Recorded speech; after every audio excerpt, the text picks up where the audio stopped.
Hello friends, welcome to current study point. अगर आप इस चैनल पर नए हैं तो इसे सब्सक्राइब करें, बेल आइकन प्रेस करें ताकि मेरी हर वीडियो का नोटिफिकेशन हर सुबह सबसे पहले आपके पास पहुंच सके। आज है 28 सितंबर 2020 और आज करंट अफेयर्स के जितने भी इंपॉर्टेंट क्वेश्चन होंगे वो सभी मैं आपके साथ डिस्कस करने वाला हूं। तो ये वीडियो बहुत ध्यान से देखिए क्योंकि इसमें मैं हर एक क्वेश्चन का इंपॉर्टेंट फैक्ट भी आपको बताऊंगा, जिससे आपकी स्टैटिक जीके और भी मजबूत होगी। इस वीडियो में मैंने हर एक क्वेश्चन का एनालिसिस बड़े अच्छे से किया है, तो वीडियो को पूरा देखें और ध्यान से देखें। चलिए शुरू करते हैं। आज का पहला क्वेश्चन है, हाल ही में विश्व पर्यटन दिवस कब मनाया गया है? तो 27 सितंबर को विश्व पर्यटन दिवस मनाया गया है। ऑप्शन ए इसका सही आंसर है। ये पर्यटन दिवस मनाया क्यों जाता है? तो देशों की आपसी शांति और रेवेन्यू प्राप्त करने को बढ़ावा देने के लिए विश्व पर्यटन दिवस हर साल 27 सितंबर को मनाया जाता है। तो इस बार के विश्व पर्यटन दिवस की थीम क्या थी? ये एग्जाम के पॉइंट ऑफ व्यू से बहुत ही इंपॉर्टेंट है। तो पर्यटन और ग्रामीण विकास, ये थी विश्व पर्यटन दिवस की थीम। क्या थी? पर्यटन और ग्रामीण विकास। अच्छा, सितंबर माह में जितने भी इम्पोर्टेंट डे अभी तक आए हैं वो मैं शुरू से आपको बताता हूँ। पहला इम्पोर्टेंट डे था 5 सितंबर का, अंतर्राष्ट्रीय चैरिटी दिवस मनाया गया था और भारतीय शिक्षक दिवस भी मनाया गया था। उसके बाद आया 8 सितंबर, उसको अंतर्राष्ट्रीय साक्षरता दिवस मनाया गया था, जिसे इंग्लिश में इंटरनेशनल लिटरेसी डे भी कहते हैं। उसके बाद आया 10 सितंबर, उसको विश्व आत्महत्या रोकथाम दिवस मनाया गया, इसे इंग्लिश में वर्ल्ड सुसाइड प्रिवेंशन डे कहते हैं। फिर आया 14 सितंबर, उसको विश्व प्राथमिक उपचार दिवस मनाया गया, world first aid day English में कहते हैं।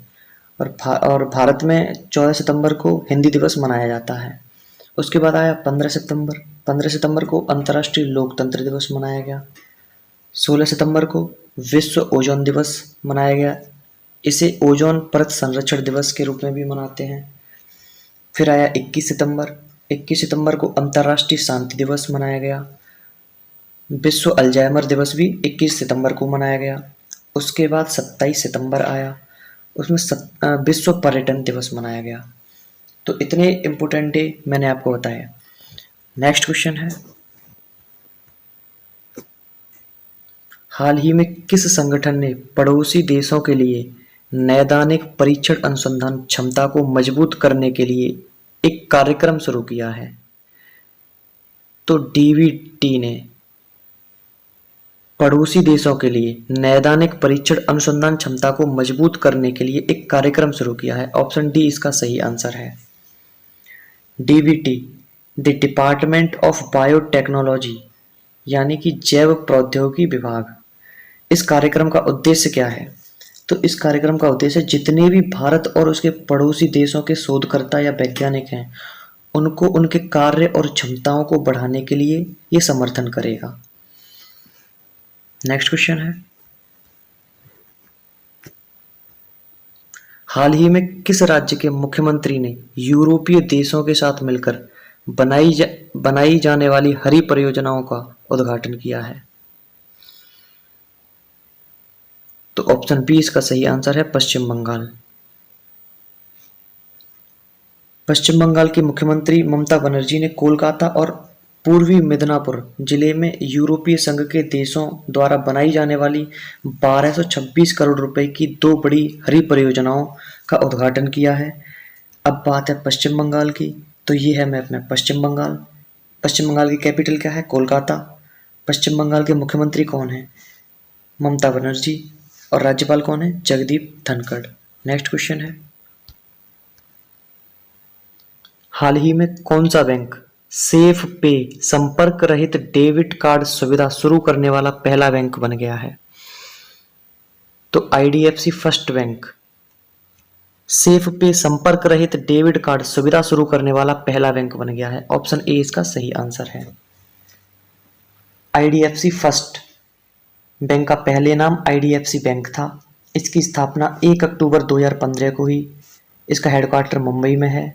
इसके एमडी और सीईओ बी वैद्यनाथन है। कौन है? वी वैद्यनाथन। नेक्स्ट क्वेश्चन है,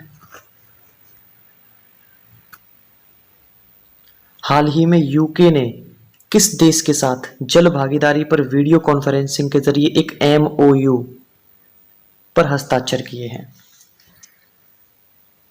तो ऑप्शन बी इसका सही आंसर है, भारत। ये MOU क्या होता है? इसकी फुल फॉर्म होती है मेमोरेंडम ऑफ अंडरस्टैंडिंग। क्या होती है? Memorandum of understanding.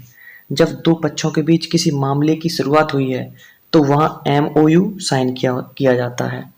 अब बात है यूके की, तो इसे यूनाइटेड किंगडम कहते हैं। कैपिटल क्या है यूके की? लंदन। करेंसी क्या है?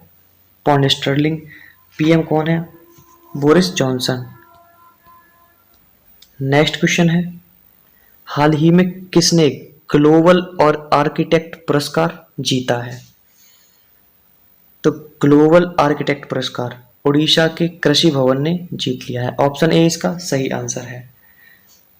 उड़ीसा के मुख्यमंत्री नवीन पटनायक ने राज्य के किसानों और कारीगरों को उड़ीसा के वास्तुशिल्प चमत्कार कृषि भवन के लिए प्रतिष्ठित AZ अवार्ड 2020 से सम्मानित किया है। अब उड़ीसा को मैप में देख लेते हैं। यह है मैप में उड़ीसा। उड़ीसा की कैपिटल क्या है? भुवनेश्वर। उड़ीसा के मुख्यमंत्री कौन है? नवीन पटनायक। और राज्यपाल कौन है उड़ीसा के? गणेशी लाल। नेक्स्ट क्वेश्चन है, हाल ही में ACER एसर के ब्रांड एम्बेसडर कौन बने हैं? तो ACER के ब्रांड एम्बेसडर सोनू सूद बन गए हैं। ऑप्शन ए इसका सही आंसर है। ये एक अभिनेता है। Personal computer brand ACER India ने अभिनेता सोनू सूद को अपना ब्रांड एम्बेसडर बनाया है। अब ACER के बारे में जान लेते हैं। ACER 1 अगस्त 1976 में इसकी स्थापना हुई थी। इसका हेडक्वार्टर कहाँ है? झींझी में। ये एक ताइवानी कंपनी है। प्रेजेंट टाइम पर इसके चेयरमैन कौन है? George Huang. कौन है? George Huang. नेक्स्ट क्वेश्चन है, हाल ही में FAME फेम स्कीम के तहत कितनी इलेक्ट्रिक बसों को मंजूरी दी गई है? तो फेम स्कीम के तहत 670 इलेक्ट्रिक बसों को मंजूरी दी गई है। ऑप्शन ए इसका सही आंसर है। भारत सरकार ने हाल ही में FAME योजना के तहत 670 इलेक्ट्रिक बसों को 240 चार्जिंग स्टेशनों को मंजूरी दी है। देश में इलेक्ट्रिक चलन को बढ़ावा देने के लिए ये पहल शुरू की गई है। अब बात है फेम की, FAME की, तो इसकी फुल फॉर्म क्या होती है? Faster adoption and manufacturing of electric vehicles. क्या होती है? Faster adoption and manufacturing of electric vehicle. Next question है, हाल ही में भारत और किस देश ने बौद्धिक संपदा सहयोग पर एक MOU साइन किया है? तो भारत और डेनमार्क ने बौद्धिक संपदा सहयोग पर एक AMU साइन किया है। ऑप्शन ए इसका सही आंसर है।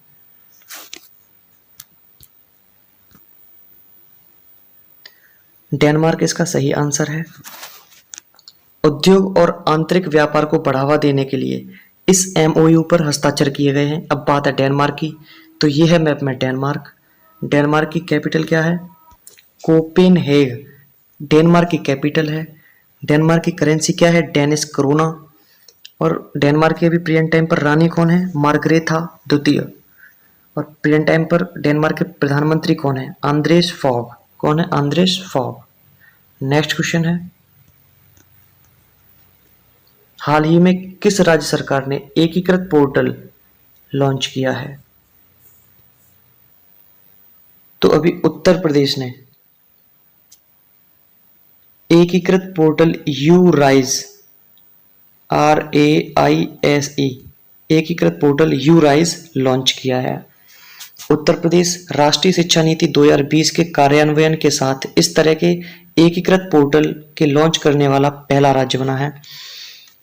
यूराइज पोर्टल क्या है? ये पोर्टल राज्य में लगभग 20 लाख छात्रों को शिक्षा, उनके कैरियर और रोजगार प्राप्त करने में सहायता करेगा। बात है उत्तर प्रदेश की, तो ये है मैप में उत्तर प्रदेश। उत्तर प्रदेश की कैपिटल क्या है? लखनऊ। लखनऊ गोमती नदी के किनारे स्थित है। मुख्यमंत्री कौन है? योगी आदित्यनाथ। राज्यपाल कौन है? Anandiben Patel. Thanks for watching this video. Please subscribe this channel and press bell icon for get notification per day early in the morning. Thanks. Take care. Bye bye.